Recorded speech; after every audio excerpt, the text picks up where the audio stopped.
We begin with Santorum's Southern sweep. Won both of those last night. Republican strategist Steve Schmidt ran the McCain-Palin campaign in 2008. Eugene Robinson is Pulitzer Prize-winning columnist for the Washington Post. Mr. Schmidt, by the way, they're both MSNBC political analysts. Steve, we got to start with you, the inside man. What is your feeling about this race? Well, I think it's become a two-person race, Chris. For Newt Gingrich, he said that he was relevant in this race, that he had a Southern strategy. You have to win states like Mississippi and Alabama if you're going to put together a Southern strategy. So I think that he's effectively finished as a candidate. And now Mitt Romney has completely lost the inevitability argument. So now he's in a message campaign that's an ideological contest with a conservative running to his right. And it's going to be a process that continues to go forward because Santorum's argument that neither one of us may get enough delegates to win to lock this up, and it should get settled at the convention if that's the case. That got a lot of wind behind it last night, I think. So you think people would like to have this thing go on a bit, even beyond the primaries and caucuses, to a real Donnybrook down there in Tampa? Well, I think there's a real question about whether either one of them can accumulate the necessary delegates to be nominated. It's a real open question. So I think that barring the ability to be nominated with the requisite number of delegates through the voting process, it does go to the convention. And so Rick Santorum has said he's not getting out of the race, and I think he's got a clear rationale to keep going in this race, and he'll have one so long as he keeps winning. This has now become a math contest, but the momentum side of this is on Rick Santorum's side, despite Romney's math advantage. Well said. Listen to what Rick Santorum said earlier today about his chances of defeating Mitt Romney. Let's watch. We think we're going to take our results from. If we keep winning races, eventually people are going to figure out that Governor Romney isn't going to be the nominee.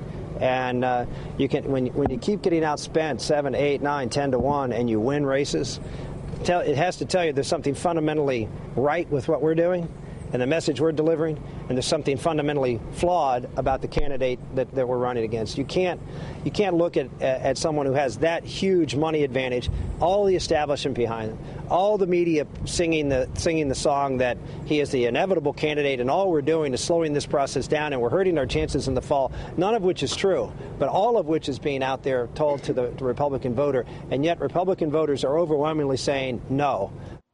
So he's the agent of tissue rejection. He's basically saying, I'm in here to do what the body politic of the Republican Party wants done. Somebody's got to do it. Chase this guy out. Push him out. That's what he's saying. You know, he talked about what was flawed in Mitt Romney. I'm not sure whether it's what's flawed in Mitt Romney that's his problem or what's missing. What's flawed is his record. Most conservatives, or many conservatives, believe on abortion, on health care. He's apostate. They think he's wrong. He was wrong. And they're not convinced that he now is on the right side of those issues. What's missing is the vision thing. What does he want to do with the country? What is he really about? What's at the core of Mitt Romney? And I think people haven't yet gotten that. They haven't figured that out. He doesn't communicate it very well. So there you have it, Stephen. You're the inside man. Again, I rely on your knowledge, having ran the campaign for John McCain last time so well, I think, given the odds against you. And here you have a guy that doesn't seem like he belongs. He has problems. As Gene said, well, it isn't just a set of flaws he has. It's his essence. And it's his failure to offer up some reason why a smart business type can offer deliverance to the Republican Party in their souls. Can he be a soulful Republican to the people who really want a soulful deliverance to get out of this? But they don't feel happy. Republicans are not happy in this country right now. There's something wrong with the way the country's going. What can he offer to solve that problem? Mitt Romney. Look, I think at the end of the day, Chris, in this process, you are revealed to be who you are. And he's not a backslapping urban politician, who can go down there and pull off the yalls and the cheese grits and all of that stuff. He's a serious man with a record of accomplishment. And he particularly has a record of accomplishment in making broken things work right. And I think being able to communicate that through the prism of this is how it benefits you, the voter, in a primary context, and then ultimately in a general election context, convincing people that he has the core competence to restore prosperity to the country, for instance, I think that he'd be on much firmer ground than being in a fight with Rick Santorum about who's an authentic conservative on the basis of who has what level of support for Planned Parenthood. I think that's a very tough issue for him, and I think it drives attention to this inauthenticity argument. But, Steve, it sounds colonial, like I'm not one of you people, but I can come in and I can run your country better than you can. I know I'm not one of you, but I'm really good at this business sense. You know, that was the colonial argument, by the way, in Africa. We're going to come in, we may not belong here. We don't belong. We're not one of you, but we got this economic sense. We know how to run businesses better. I'm sorry. Well, these metaphors never work. I think Romney does belong to a wing of the Republican Party that's out of fashion, and a lot of them out of the Republican Party now. But I think the point. You think he's an old Republican liberal? Well, in some ways, yeah. But I think the point Steve made is right. Is absolutely right. If that's what he is, he should be that. He should be what he is, and not try. Okay, you're laughing, but you're laughing. Would that sell? Well, I think it would sell better than cheesy grits. Okay, would the real Mitt Romney sell than what he's Steve? With the real Mitt Romney, because you had a candidate like John McCain, who's not even as real in that direction. He would never. I mean, McCain's probably a hybrid somewhere between the old East Coast moderate Republican and the right wing crazy Tea Partier. But Mitt Romney is well beyond the Tea Party stage, well distant from it.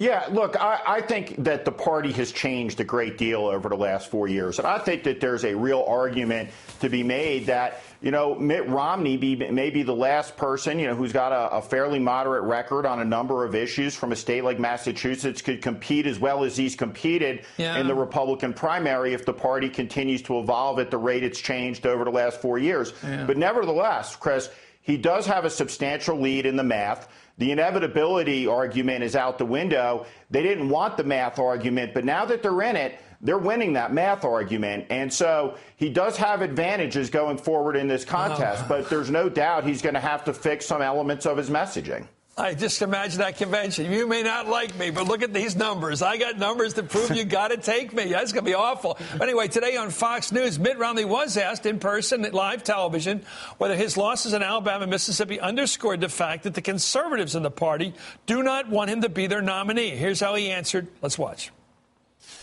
Well, I'm sorry. They have to go back and look at some other states that actually are kind of important. Let's say Florida, for instance, where I won, and Michigan, and Ohio, and Nevada, and New Hampshire. The list goes on. Last night, by the way, they're forgetting there were a couple of other contests, including Hawaii, where I won. Oh, and by the way, last night I got more delegates than anybody else. Some who are very conservative may not be yet in my camp, but they will be when I become the nominee, when I face Barack Obama. I don't get it, Gene. He doesn't seem like a guy who's got the people's choice going for him. That clip reminds me of that great aria from Dreamgirls, you're going to love me. He's telling Republicans, I'm staying, and you're going to love me. Is that Hudson singing there? Yeah, exactly. Okay, let me go back to this question. Let's look at this more. Here is, let's take a look at some more of the things that have been going on here. Here's Richard Beeson from the Team Romney on the mathematical realities, because this is what it's come down to, the argument that have got the numbers. Here it is, according to Politico. While Rick Santorum is taking a victory lap after Alabama and Mississippi, the fact remains that nothing has changed or advanced his chance of getting the Republican nomination. Tuesday's results actually increased Governor Romney's delegate lead, while his opponents only moved closer to their date of mathematical elimination.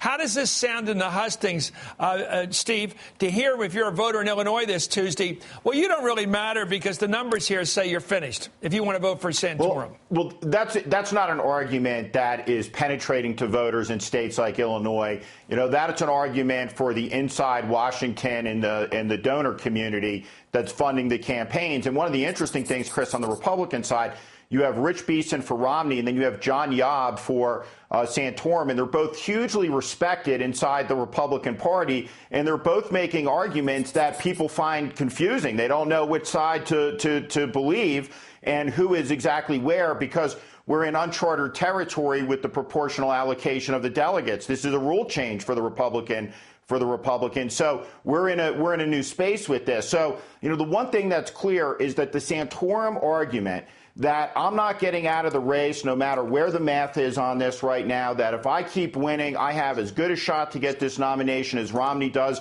even if it's decided at the convention. His argument was strengthened last night Romney's argument was weakened last night. Okay, thank you very much, Gene. Last word. It looks to me like it's a two-man race right now. It looks to me like we're not going to be talking much about Newt anymore, nor should we, because the voters now have a real clear-cut mano-a-mano here. Yeah, I think Newt Gingrich's performance goes way down in primaries, even if he stays in the race. And he's Buddy Roemer now, isn't he? Yeah. He's Buddy Roemer. Anyway, thank you, Steve Schmidt. Remember Buddy Roemer? He's also in the race, and he doesn't matter either. Anyway, Steve, it's great to have you on as always. By the way, I'm more impressed with you every time I watch that movie. I've seen it 3 times now, Game Change. I'm going for the record.